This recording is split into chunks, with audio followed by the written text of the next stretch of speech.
19 h à Kinshasa, 1 heure de plus dans la partie est de la RDC.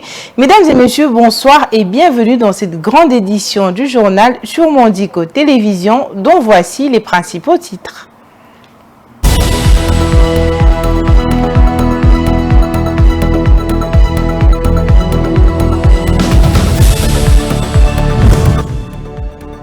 Deux sénateurs américains demandent au président de la République, Félix Tshisekedi, de veiller à la transparence du processus électoral en exigeant à la CENI de publier la liste de tous les électeurs avant la tenue des élections. Entre-temps, une délégation de l'Union africaine est arrivée à Kinshasa hier le 8 novembre dans la soirée.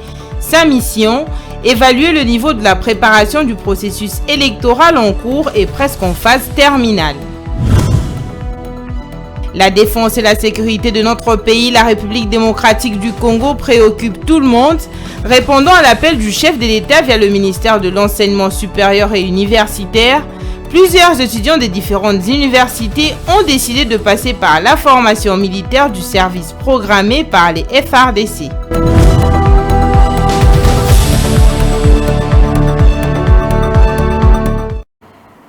Encore une fois de plus, bonsoir. Je l'ai annoncé dans le sommaire, le président de la Commission de l'Union africaine, Moussa Faki, a dépêché une mission technique en République démocratique du Congo pour s'imprégner des conditions de l'organisation des prochaines élections générales. Cette mission a été reçue en audience le mercredi 8 novembre 2023 à Kinshasa par le premier vice-président de la Commission électorale indépendante nationale, Bienvenu Ilanga, accompagné du deuxième vice-président Didi Manara et d'autres membres du bureau de cette institution d'appui à la démocratie. On écoute Calixte Mbari, chef de la délégation. Commissaire à la paix et à la sécurité de notre organisation commune pour nous approcher des autorités congolaises afin de nous imprégner, n'est-ce pas, de conditions d'organisation des élections du 20 décembre pour que l'Union africaine soit informée, que l'Union africaine puisse faire le suivi et s'assurer que ces élections sont organisées dans un contexte qui favorise, n'est-ce pas, la paix, la stabilité en République démocratique du Congo. Je dois préciser qu'il s'agit d'une mission technique. Une mission technique, c'est pour cela la mission n'a pas vocation à rencontrer les acteurs politiques, mais les acteurs techniques, afin de s'assurer que les conditions sont réunies pour que nous puissions avoir des élections des plus apaisées, bien organisées, qui soient des plus inclusives en République démocratique du Congo. L'Union africaine est dans ces dynamiques d'accompagnement. C'est d'ailleurs là le mandat de notre organisation commune, d'accompagner ses États membres, n'est-ce pas, dans l'organisation des élections qui participent, n'est-ce pas, de l'ancrage démocratique dans nos États membres. Et de ce fait, cette mission intervient. Restons toujours dans le chapitre du processus électoral. Les affrontements entre militants des partis politiques adverses à plusieurs étapes de différents candidats à la présidentielle et l'explosion des propos d'incitation à la violence et à la haine tribale sont des natures à préparer un climat plus dangereux après les élections. Tentative de décryptage du contexte préélectoral dans cet élément. Suivez.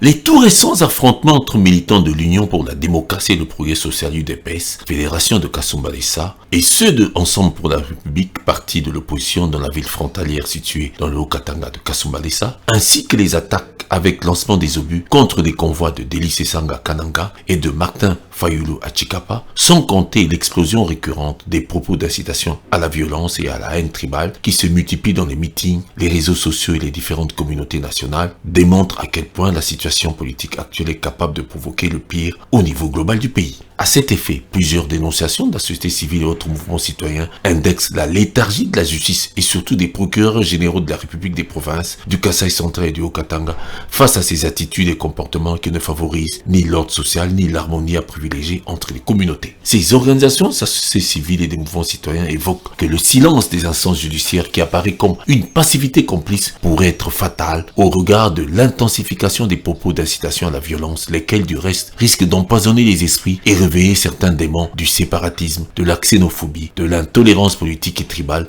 germe traditionnel contre toute unité nationale. Plus encore, on constate que le silence coupable des autorités judiciaires a permis à tous ces individus récalcitrants de passer de la parole à l'acte, et si aucune poursuite n'est engagée, il y aura encore des nouvelles attaques, peut-être meurtrières, dont les responsabilités seront partagées entre le procureur général près la Cour de cassation pour les propos tenus par le gouverneur du Kasaï central et le chef du parquet près du tribunal de paix de Kasumbalesa pour s'être obstiné d'arrêter des individus clairement identifiés et ayant engagé leurs responsabilités dans ces actes. Pour ce faire, les responsables des partis politiques doivent tout mettre en œuvre pour sensibiliser leurs militants contre les attaques d'incitation à la haine tribale, violence et intolérance politique en cette période de campagne préélectorale. C'est fort dommage car cette situation qui se détériore à quelques semaines seulement de la tenue des élections générales en RDC va à coup sûr se dégrader après la proclamation des résultats comme terrain propice des protestations, des soulèvements avec des risques potentiels de perdurer et de troubler longuement la vie nationale si on y prend garde. Tous les candidats et leurs partisans feraient mieux de préserver la paix et la non-violence tout au long du processus. Surtout en ce moment de pré-campagne, tout discours incitant à la haine, à la provocation, à la division et à la division tribalo-ethnique doit être rejeté à tous les degrés du scrutin. Les partisans ont intérêt à favoriser un climat de paix, de cohésion et d'unité avant, pendant et après les élections, car tout en dépend. Pour rappel, en RDC, les élections à la présidentielle, aux législatives nationales et provinciales, ainsi que celles des conseils communaux sont prévues à une seule date, le 20 décembre 2023. C'est trop de scrutins en jeu à la fois. En attendant la campagne électorale, qui devra débuter officiellement le 19 novembre prochain, dans une semaine et demie, il est nécessaire et indispensable que les Congolais prennent conscience d'une véritable démocratie. Le président de la sous-commission sénatoriale de crédit pour l'État et les opérations étrangères des États-Unis d'Amérique, Chris Coons, délégué des démocrates, voulais-je dire, et le président de la commission des affaires étrangères de la Chambre, Michael McCall, délégué de républicains de Commun Accord, ont écrit et expédié le mardi 7 novembre une lettre au président Félix-Antoine Tshisekedi par voie diplomatique. Cette correspondance américaine fait part de l'adhément des sénateurs au chef de l'État congolais de tenir compte clairement de certaines de leurs considérations en ce qui concerne les préalables autour de la tenue des élections de décembre 2023. Suivez. Les deux sénateurs américains, Chris Coons, délégué démocrate de l'État du Delaware, et Michael McCall, délégué républicain du Texas, se disent sérieusement préoccupés par le fait que l'intégrité des élections de 2023 pourrait être compromise sans une intervention significative du gouvernement congolais. Pourquoi ces sénateurs tiennent à ce que le climat de confiance soit concrètement établi entre tous les camps politiques CELA pour améliorer les capacités d'administration des élections de la CENI et la transparence dans la restitution des résultats. Dans leur lettre adressée spécialement au président de la République, Félix Tshisekedi, les sénateurs américains font savoir qu'une élection mal gérée compromettrait les efforts visant à renforcer la coopération bilatérale en matière de sécurité régionale, de protection de l'environnement, de commerce et d'investissement entre les États-Unis et la RDC. Les sénateurs américains s'inquiètent en fait du pourquoi la CENI, Commission électorale nationale indépendante, n'a pas encore, à une semaine de la campagne électorale, fourni une transparence adéquate en ce qui concerne la liste électorale. Entre-temps, cette correspondance des parlementaires américains, message qui rassemble les deux ailes dures de la politique américaine, à savoir les démocrates et les républicains, a un aspect péremptoire et revêt comme une autorité voilée mais ferme des États-Unis qui semble menacée de réagir sur sa coopération si et seulement si le président congolais et la CENI rencontraient pas leur volonté. Ensemble, est-ce de l'ingérence politique ou une simple requête ou carrément un ordre à la fois sur un chef d'État étranger quant à la souveraineté d'un État libre et sur l'indépendance d'une institution électorale d'appui à la démocratie? Wait and see. Changeons de chapitre à présent, ce jeudi 9 novembre 2023, que le ministre de l'Enseignement supérieur et universitaire, Mohindo Nzangi, ainsi que le vice-ministre de la Défense, Sami Adoubango, vont procéder au lancement officiel du début des travaux préparatifs de la formation paramilitaire en milieu universitaire dans la ville de Kisangani, au camp Baoumba, dans la province de la Chopo. Cette mission est de former la future élite intellectuelle aux principes fondamentaux du patriotisme et de la défense de l'intégrité du territoire national. Grace Mayo nous fait le point.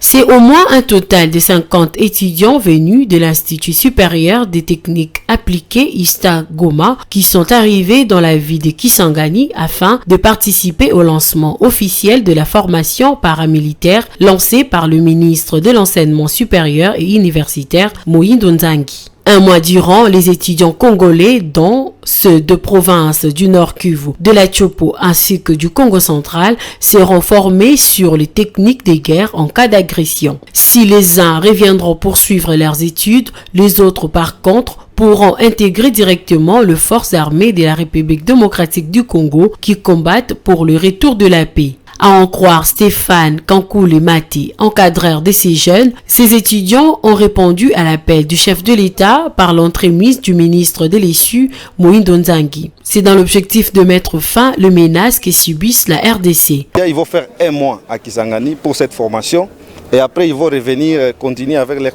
cursus académique.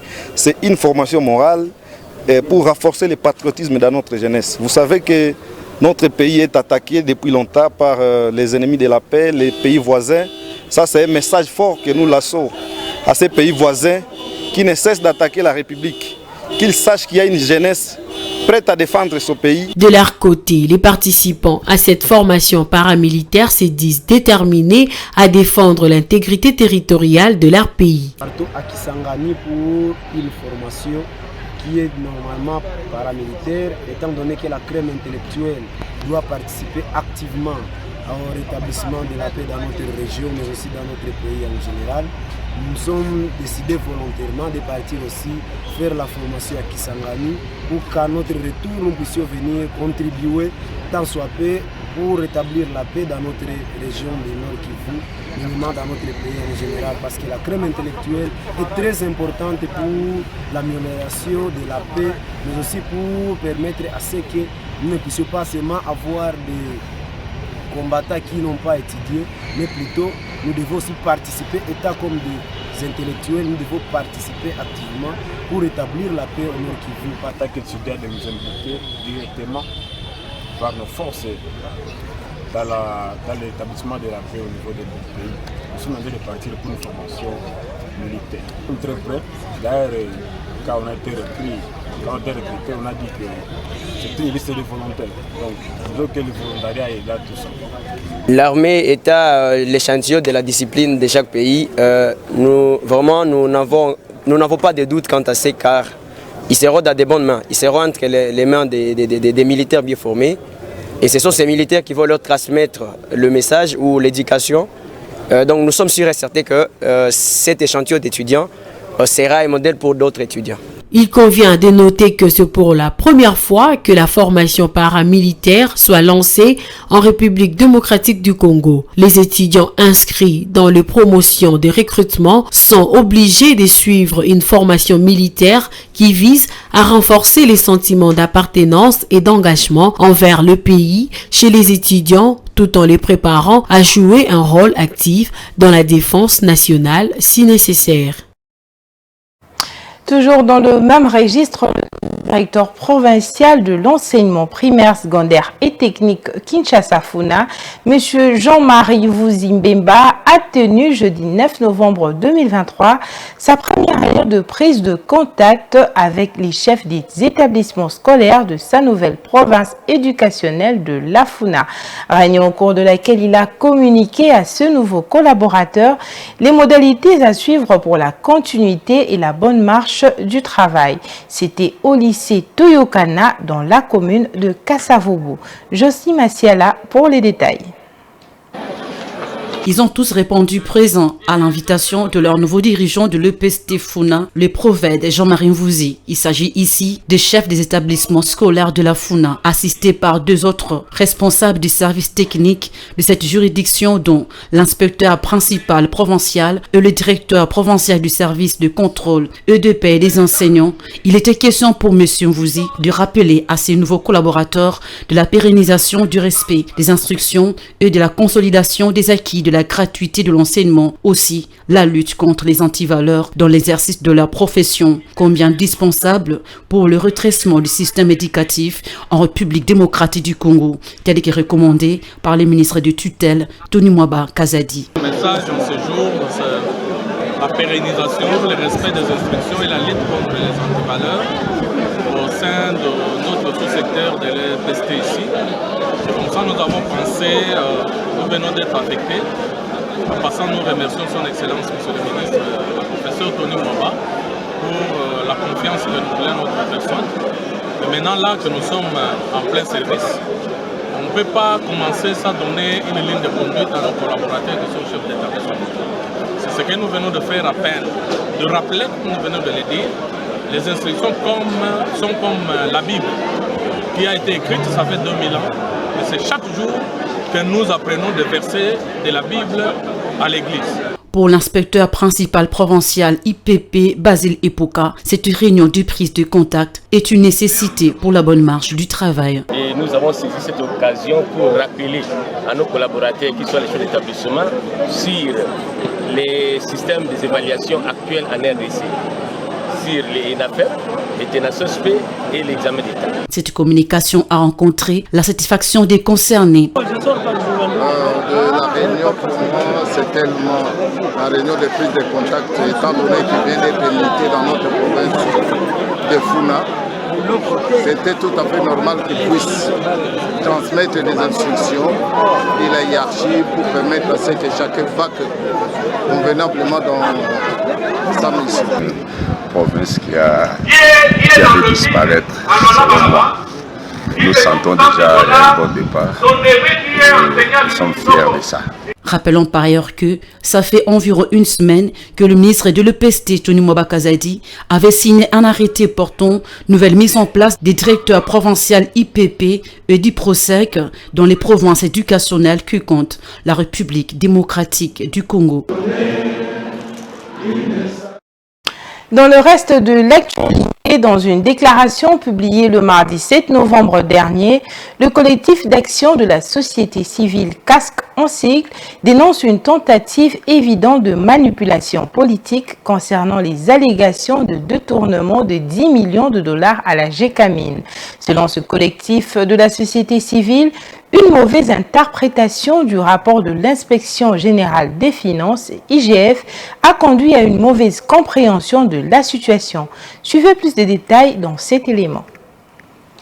Le collectif d'action de la société civile CASC, qui regroupe plusieurs organisations de mouvements citoyens de personnalités, met en garde ceux qui cherchent à déstabiliser le comité de gestion d'Agécamine pour des motivations politiques. Tout en soutenant les réformes en cours dans le secteur minier, le CASC appelle la population katangaise à ne pas céder à la manipulation et à laisser le conseil d'administration d'Agécamine faire son travail en toute sérénité. La plateforme rappelle que c'est l'ancien conseil d'administration d'Agécamine qui a milité pour l'obtention de 211 millions de dollars que perdait cette entreprise auprès de ses partenaires au profit de ces mêmes acteurs politiques. Elle souligne que cette somme a été transférée de manière transparente par voie bancaire. Par ailleurs, le CASC encourage le peuple congolais à rester vigilant et à suivre de près la situation du secteur minier et de ressources naturelles en RDC. Dans un communiqué de presse publié déjà au mois d'octobre dernier, la Gécamine avait refuté les allégations de détournement de fonds à travers sa filiale Simco, formulée par l'IGF. Selon les précisions fournies dans ce communiqué, la Gécamine a rejeté les propositions de Glencore concernant l'affectation des dividendes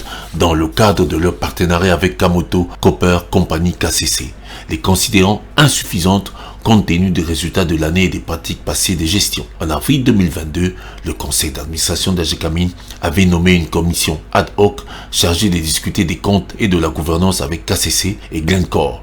En dehors des tractations autour de ces discussions en cours, l'affaire des 10 millions semble de la poudre aux yeux pour distraire le public. L'IGF sait exactement de quoi il s'agit réellement dans cette affaire de gros sous. C'est la raison pour laquelle, Pour tenter de ramener le calme dans les esprits, l'IGF, à travers son chef de service Jules Alinguetti, a assuré que toutes les mesures sont prises pour récupérer les fonds et suspendre les paiements des émoluments aux bénéficiaires de cette prédation. C'est un autre dossier plein d'ombre à suivre de près. Rendons-nous à présent dans la province de l'Ituri où il s'observe depuis quelque temps dans la ville de Bunia la hausse des prix des premières nécessités. Une situation causée par l'impraticabilité des routes pendant cette période pluvieuse, mais aussi de l'instabilité du taux d'échange qui font galoper les prix sur le marché. La population plaide pour la réhabilitation des routes, notamment la nationale numéro 24 et 27, considérées comme des axes d'une importance capitale sur le plan économique. Regardez. Le panier de la ménagère souffre ces derniers temps suite à la hausse de prix de produits de première nécessité sur le marché en ville de Bunia, dans la province de l'Ituri. Quelques mamans retrouvées au marché se disent très inquiètes de la situation. Les prix ne font que galoper et plusieurs familles ne savent comment vivre avec les enfants. À l'espace d'une semaine seulement, un bidon d'huile qui s'achetait à 26 $, aujourd'hui il revient à 30 $. Même chose pour le sac de riz, autant pour tous les autres produits alimentaires. La principale cause de cette hausse de prix au marché central de Bunia s'explique par le mauvais état de route en cette période pluvieuse. À cela, il faut ajouter l'instabilité de taux de change de dollars américains sur le marché. Dans ces conditions, ils n'arrivent pas à importer leurs produits des autres coins. Les présidents des associations de transporteurs et chargeurs du Congo, ATCC, partagent cet avis que la route nationale numéro 24, mais aussi sur l'axe Kasseni-Bunia, sont dans un état de délabrement très avancé. Néanmoins, la population plaide auprès des autorités afin d'accélérer la réhabilitation de cette voirie malgré la pluie afin que les choses s'améliorent. Notons que plus de 300 gros camions restent bloqués entre Fataki et Iga Barrière depuis plus d'un mois à cause de gros bourbiers longeant la nationale numéro 27 de Bunia jusqu'à Mahagi, un axe d'une importance capitale sur le plan économique. 5 ans après la promesse du gouvernement provincial de Kinshasa sur la mise en place d'un monument de l'artiste musicien Jules Shongu Wemba Diodi Papa Wemba, la dite statue dédiée à la légende de la musique congolaise érigée devant le stade Tata Raphaël au quartier Matongé dans la commune de Kalamou a été inaugurée le mercredi 8 novembre 2023 à Kinshasa par le président Félix Antoine Tshisekedi. Plus de détails avec Nancy Kizumina.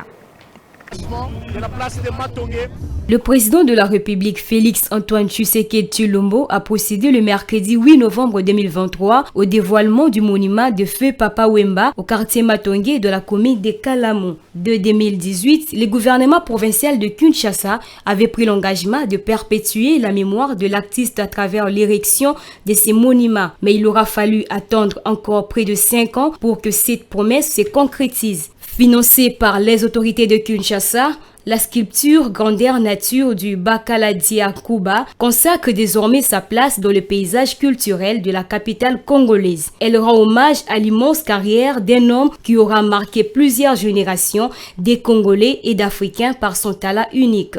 Une foule immense a pris part à ces grands événements aux côtés de Maman Marie-Rose Luzolo, Amazon, veuve de Papa Wemba, ainsi que d'autres artistes et des membres de l'association Banakini. Wemba, de chanteur congolais, est décédé le 24 avril 2016 suite à un malaise en pleine scène à Côte d'Ivoire. Allons cette fois-ci dans la province de la Mongala où la société civile de cette province a signalé mercredi 8 novembre un naufrage du week-end dernier sur le fleuve Congo d'une pirogue motorisée suite à une embarcation, voulais-je dire tardive. Le drame est arrivé à Bumba, accident confirmé par le ministre provincial de l'Intérieur qui a avancé un bilan de 5 corps repêchés et plusieurs rescapés. Dans l'entretemps, les recherches se poursuivent. Suivez. Plusieurs personnes sont décédées à la suite du naufrage d'un convoi de pirogues motorisées la nuit de samedi à dimanche dernier sur le fleuve Congo à Bumba, dans la province de la Mongala. Selon les différentes sources de la société civile, l'on compte au moins 17 morts, 25 rescapés et plus de 70 disparus. Ces convois motorisés revenaient du marché de la localité Bomenge, située à 125 km de la cité de Bumba, a indiqué le ministre provincial de l'Intérieur et porte-parole du gouvernement de la Mongala, qui confirme l'accident et avance plutôt un bilan moins lourd. Selon lui, 5 corps ont été repêchés. Faute de manifeste, il n'y a aucune idée sur le nombre exact de passagers, mais selon les estimations, il y a eu une centaine de passagers. On dénombre déjà 5 décès, les corps ont été retrouvés. Il y a également 3 disparus et il y a un nombre important de rescapés. Le fouille continue, le gouvernement provincial a dépêché des techniciens sur place qui s'occupent de recherche. Les victimes sont notamment de marchands et de chrétiens qui revenaient d'une activité religieuse. Quant à la cause de cet accident, le ministre provincial de l'Intérieur de la Mongala parle de la navigation nocturne et de la surcharge. Ces énièmes naufrages viennent s'ajouter pendant qu'il y a des mesures urgentes contre les embarcations nocturnes et de surcharge. Terminons avec ce reportage en dehors de nos frontières. En Afrique, de plus en plus de pays expérimentent la couverture santé universelle.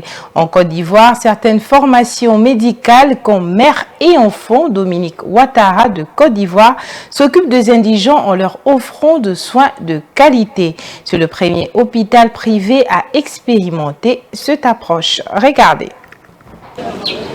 C'est à une trentaine de kilomètres d'Abidjan, dans la commune de Bingerville, qu'a été construit l'hôpital mère et enfant Dominique Ouattara. Cet hôpital, qui s'est spécialisé dans les soins maternels et infantiles, s'occupe aussi des indigents. Pourtant, l'idée de départ était juste la prise en charge des mères et des enfants.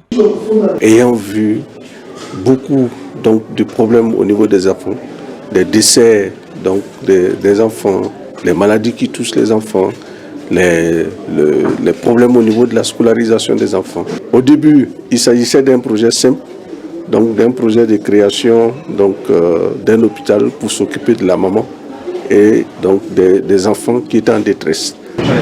Face à la situation de précarité de plusieurs Ivoiriens, l'hôpital mère et enfant a décidé d'expérimenter une nouvelle approche. Il s'agit de la couverture santé universelle. Cette approche, qui est à son début, concerne 25% de personnes en situation difficile. Ces indigents sont traités gratuitement suivant les spécialités de l'hôpital. On a 130 lits et places répartis sur plusieurs services, un service de réanimation, un service de pédiatrie médicale, un service de chirurgie pédiatrique, un service d'oncologie pédiatrique, un service d'obstétrique, un service de gynécologie. Alors la plus grande particularité, c'est celle que vous venez d'écrire, avec l'accès aux démunis.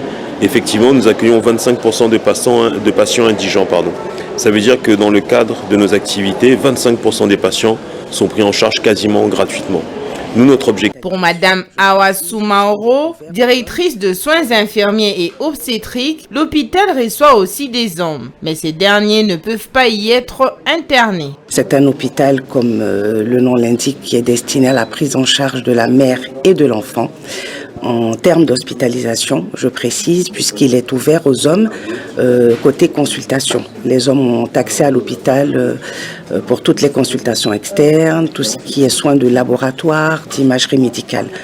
Mais dans nos lits, nous n'avons que des mamans et des enfants. L'objectif de l'hôpital, je pense qu'il est semblable à tous les hôpitaux du monde, c'est de procurer le bien-être aux populations.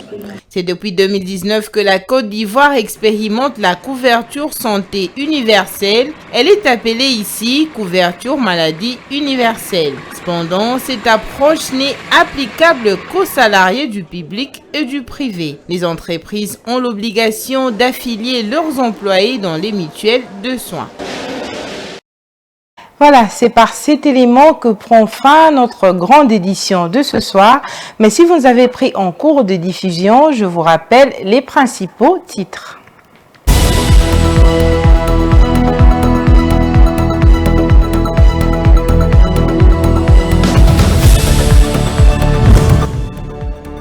Deux sénateurs américains demandent au président de la République, Félix Tshisekedi, de veiller à la transparence du processus électoral en exigeant à la CENI de publier la liste de tous les électeurs avant la tenue des élections.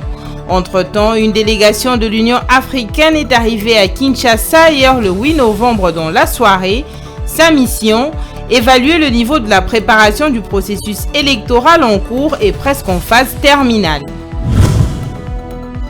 La défense et la sécurité de notre pays, la République démocratique du Congo, préoccupe tout le monde. Répondant à l'appel du chef de l'État via le ministère de l'Enseignement supérieur et universitaire, plusieurs étudiants des différentes universités ont décidé de passer par la formation militaire du service programmé par les FARDC.